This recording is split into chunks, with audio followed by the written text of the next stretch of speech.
26 अगस्त को जो हमारा सेंसेक्स है वो लगभग 1% से भी ज्यादा नीचे गिर गया केवल एक दिन के अंदर में। आप यहां पे देखिए आखिरी के कुछ घंटों के अंदर में लगभग 1 से लेकर 1.5 घंटों के बीच में बहुत ही शार्प आपको गिरावट देखने को मिल रहा है। पिछले एक हफ्ते के अंदर में लगभग 1% नीचे गिरा हुआ है। मंथली की बात करें, एक महीने की बात करें तो 2% नीचे गिर चुका है सेंसेक्स। एंड पिछले एक साल की बात करें तो एक साल के टाइम पीरियड में कुछ भी रिटर्न नहीं दिया है। मतलब पिछले साल जितने पॉइंट पे था आज भी उसी पॉइंट पे ट्रेड कर रहा है, उसमें भी 1% लॉस में 1% माइनस रिटर्न दिया है पिछले एक साल के टाइम पीरियड में, जो कि आपको साफ साफ दिख रहा है कि अभी के टाइम में इंडियन स्टॉक मार्केट कुछ अच्छे कंडीशन में आपको नहीं दिख रहा है। भारत का स्टॉक मार्केट बुरी तरीके से नीचे गिर रहा है पिछले एक महीने से। अगर बात करें कल के दिन यानी कि 26 अगस्त को, तो सेंसेक्स से लगभग 6 लाख करोड़ साफ हो चुका है। मतलब मार्केट से 6 लाख करोड़ उड़ चुके हैं। वहीं निफ्टी 50 की बात करें तो 24,750 के पॉइंट को ब्रेक करके अब नीचे आ चुका है, 24,712 पे ट्रेड कर रहा है। तो यहां पे एक बहुत बड़ा सवाल निकल के आ रहा है, जो कि सभी रिटेल इन्वेस्टर्स के माइंड में सवाल चल रहा है कि अभी का जो ट्रंप का टैरिफ चल रहा है, क्या इसके वजह से मार्केट नीचे गिर रहा है? इसके पीछे और भी कुछ खास रीजन है जिसके वजह से मार्केट रोज नीचे गिरे जा रहा है और पिछले एक साल से अभी तक कुछ भी रिटर्न नहीं दिया है। पिछले एक साल के अंदर में निगेटिव रिटर्न दिया है। एंड सबसे जरूरी अभी के टाइम में रिटेल इन्वेस्टर को क्या करना चाहिए, जो बेचारे म्यूचुअल फंड के अंदर पैसा इन्वेस्ट कर रहे हैं, उनका पोर्टफोलियो लॉस में चल रहा है, उनको अभी के टाइम में क्या करना चाहिए, इन सभी टॉपिक्स के बारे में हम इस पूरे वीडियो में कवर करने वाले हैं। तो इस पूरे वीडियो को ध्यान से वॉच करिएगा। अगर आप एक स्टॉक मार्केट में कहीं भी पैसा इन्वेस्ट करते हैं, आप म्यूचुअल फंड में करते हैं, आप स्टॉक्स में करते हैं, ये पूरी वीडियो आपके लिए बहुत इंपॉर्टेंट है। इस वीडियो को देखने के बाद आप अपने आने वाले डिसीजंस को बहुत ही आसानी से ले पाएंगे।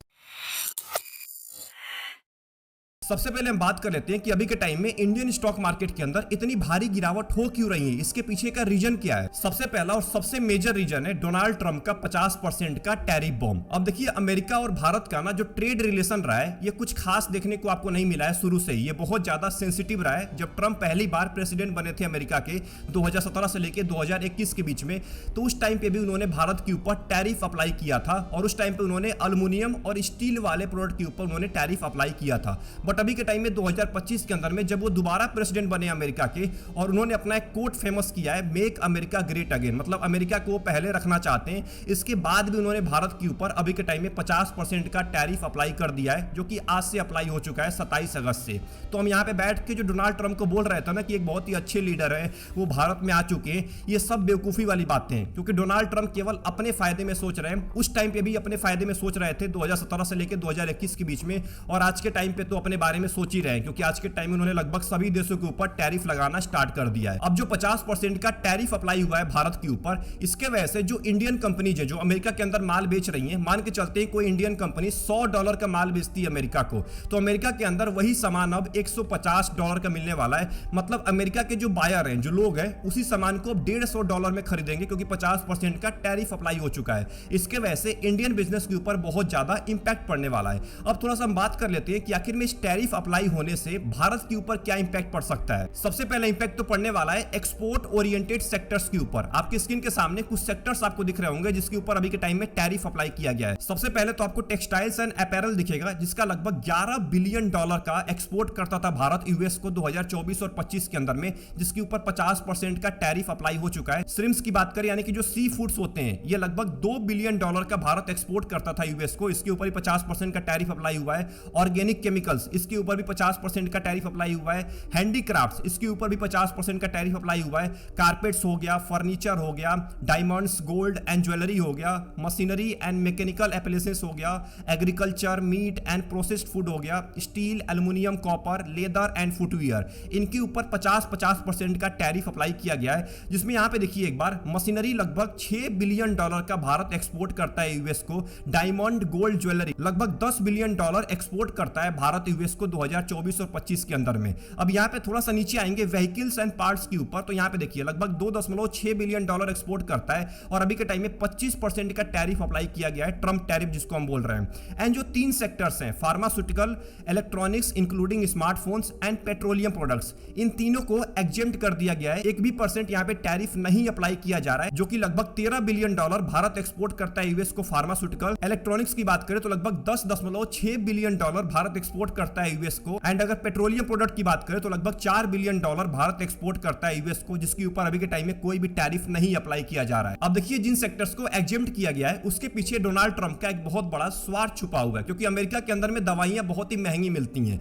इसीलिए भारत से मैक्सिमम दवाइयां एक्सपोर्ट होती हैं अमेरिका के अंदर में। लगभग 40 से लेकर 50% मार्केट शेयर है अमेरिका के अंदर में इंडियन मेडिसिन का, मतलब इंडियन मेडिसिन वहां पे बिक रही होती हैं। अब इसके वजह से डोनाल्ड ट्रंप ने इस चीज को बिल्कुल ही फ्री कर दिया है, कोई भी टैरिफ अप्लाई नहीं किया है, क्योंकि यहाँ पे सस्ते दाम के अंदर में उनको दवाइयां मिल रही हैं। वहीं अगर बात करें पेट्रोलियम प्रोडक्ट की तो इसके पीछे तो बहुत ही ज्यादा इंटरेस्टिंग कहानी छुपी हुई है। अब डोनाल्ड ट्रंप भारत के ऊपर इसलिए टैरिफ अप्लाई कर रहे हैं क्योंकि भारत रसिया से क्रूड ऑयल खरीदता है, ये सिंपल सा लॉजिक है, इसके पीछे ही उन्होंने टैरिफ अप्लाई किया है और ये बोल रहे हैं कि अगर आपने क्रूड ऑयल लेना बंद नहीं किया रसिया से तो हम आपके ऊपर और ज्यादा टैरिफ अप्लाई कर देंगे। वहीं चाइना है, चाइना ज्यादा क्रूड ऑयल लेता है, रसिया से सबसे ज्यादा लेता है, बट उसके ऊपर कोई भी टैरिफ नहीं अप्लाई किया जा रहा है, उसको टैरिफ को और ज्यादा एक्सटेंड कर दिया गया है अमेरिका के द्वारा, डोनाल्ड ट्रंप के द्वारा।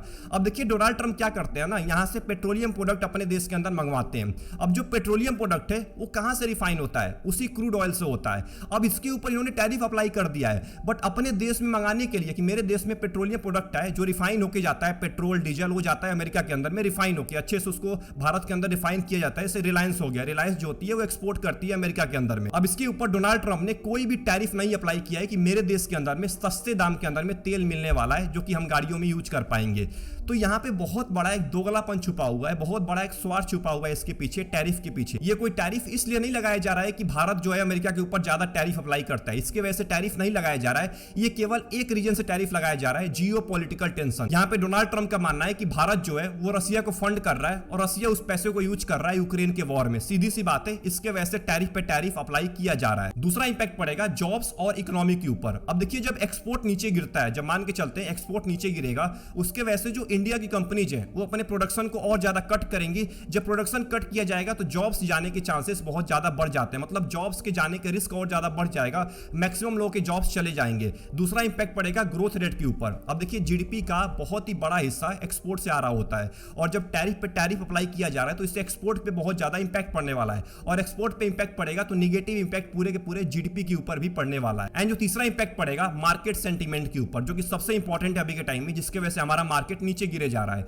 जब भी ऐसा बड़ा टैरिफ अप्लाई होता है या बहुत बड़ा अनाउंसमेंट होता है ना, तो जो इन्वेस्टर्स हैं, जो फॉरेन के इन्वेस्टर्स हैं, वो यहां से पैसा निकालना स्टार्ट कर देते हैं, जो अभी के टाइम में आपको देखने को मिल रहा है। उनको ये लगता है कि अब ट्रेड वॉर शुरू हो चुका है भारत से, तो एक काम करते हैं, पैसा निकालते हैं और किसी दूसरे देश के अंदर पैसा इन्वेस्ट करते हैं जहां पे मेरे को ज्यादा रिटर्न मिलेगा। क्योंकि ऑब्वियस सी बात है ना, जो फॉरेन इंस्टीट्यूशनल इन्वेस्टर है वो यहाँ पे इसीलिए पैसा इन्वेस्ट करते हैं ताकि यहां से रिटर्न मिल पाए, क्योंकि वो भी किसी ना किसी इन्वेस्टर का पैसा है। जैसे आप पैसा इन्वेस्ट करते हैं म्यूचुअल फंड के थ्रू स्टॉक मार्केट के अंदर, आपका जो पैसा होता है वो म्यूचुअल फंड हाउस द्वारा मार्केट में डाला जाता है। वैसे जो एफआईआई होते हैं वो बाहर के म्यूचुअल फंड्स होते हैं, मतलब बाहर के जो लोग होते हैं, फॉरेन के जो लोग होते हैं, वो पैसा अपना दिए होते हैं इन्वेस्टर्स को और ये इन्वेस्टर्स देश को ढूंढ रहे होते हैं जहां पे उनको ज्यादा रिटर्न मिल पाए। अगर भारत से नहीं मिलेगा तो चाइना में जाएंगे, चाइना से नहीं मिलेगा तो जापान के अंदर जाएंगे, तो अमेरिका के अंदर जाएंगे, ऐसे अलग अलग देश को ये खोजते रहते हैं। अब देखिए एफआईआई ने जुलाई 2025 के अंदर में लगभग 47,000 करोड़ की सेलिंग किया है। लगातार इन्होंने 4 महीने बाइंग किया है, मार्च अप्रैल मई जून, क्योंकि 4 महीने में मार्केट का सेंटीमेंट बहुत ही अच्छा था,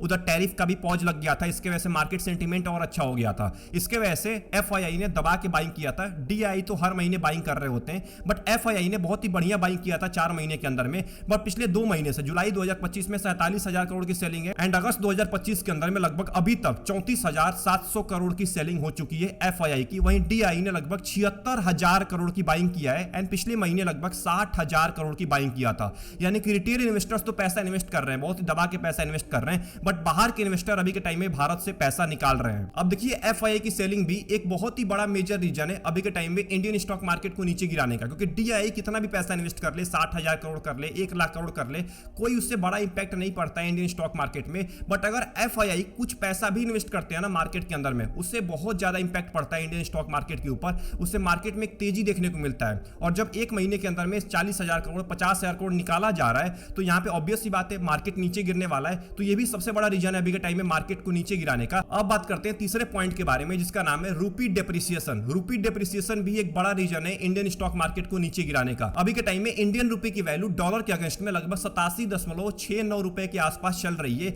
2025 फाइनेंशियल ईयर के अंदर में ये लगभग 2.5% स्लिप कर चुका है एंड अभी के टाइम में 2026 वाले फाइनेंशियल ईयर में, मतलब कुछ ही महीना बीता है, अभी तक लगभग 2.39% नीचे गिर चुका है। एंड पिछले 1 महीने की बात बात करें तो रूपी लगभग 0.1% नीचे गिर चुका है यूएस डॉलर के मुकाबले। तो साफ साफ देखने को मिल रहा है कि रूपी डिप्रिसिएट हो रहा है, रूपी की वैल्यू डिप्रिसिएट हो रही है। इसके वजह से इंपोर्ट के ऊपर ज्यादा इंपैक्ट पड़ने वाला है। इंपोर्ट इससे और ज्यादा महंगा होता जाएगा क्योंकि भारत का जो करेंसी है ना वो बाहर जाएगा, देश के बाहर जाएगा। किसी भी देश की करेंसी अगर उस देश से बाहर जा रही है, ज्यादा बाहर जा रही है, इसका मतलब ध्यान रखिएगा कि उस देश की करेंसी और ज्यादा वीक होती जाएगी। जैसे डॉलर अगर भारत के अंदर आएगा तो यहां पे डॉलर की वैल्यू कम होगी भारत के अंदर में एंड रूपी और ज्यादा स्ट्रांग होगा। अगर रूपी देश के बाहर जाएगा, ज्यादा बाहर जाएगा, क्योंकि डॉलर महंगा हो चुका है, अब डॉलर महंगा होगा तो उसके बदले में अब ज्यादा करेंसी पे करना पड़ेगा, जो इंडियन करेंसी है वो ज्यादा पे करना पड़ेगा। तो इससे देश की करेंसी बाहर जाती है तो देश की करेंसी बहुत ज्यादा वीक होती चली जाती है। चौथा रीजन है इंडियन स्टॉक मार्केट के नीचे गिरने का, क्रूड ऑयल का प्राइस। अब देखिए क्रूड ऑयल का प्राइस लगभग 2 वीक के हाई पे पहुंच चुका है। अब जैसे जैसे क्रूड ऑयल का प्राइस बढ़ता है वैसे वैसे इन्फ्लेशन भी बढ़ता है, महंगाई बढ़ती है देश के अंदर में, क्योंकि भारत सबसे ज्यादा इंपोर्ट करता है क्रूड ऑयल, स्पेशली रसिया से करता है अभी के टाइम में। तो अगर ज्यादा क्रूड ऑयल इंपोर्ट किया जा रहा है और वही अगर बढ़ते जा रहा है, क्रूड ऑयल का प्राइस ही अगर बढ़े जा रहा है, तो ऑब्वियस सी बात है महंगाई बढ़ने वाली है। और जब महंगाई बढ़ती है तो इसका सीधा इंपैक्ट पड़ता है स्टॉक मार्केट के ऊपर। एंड आखिरी रीजन है यूएस का फेड। अब देखिए फेड के अंदर ना एक बहुत ही अजीबोगरीब घटना हुई है। इससे पूरे अमेरिका के लोग बहुत ज्यादा चौंक चुके हैं। जो ट्रम्प भाई साहब हैं उन्होंने फेड के गवर्नर लिसा कुक को फायर कर दिया है। सोचिए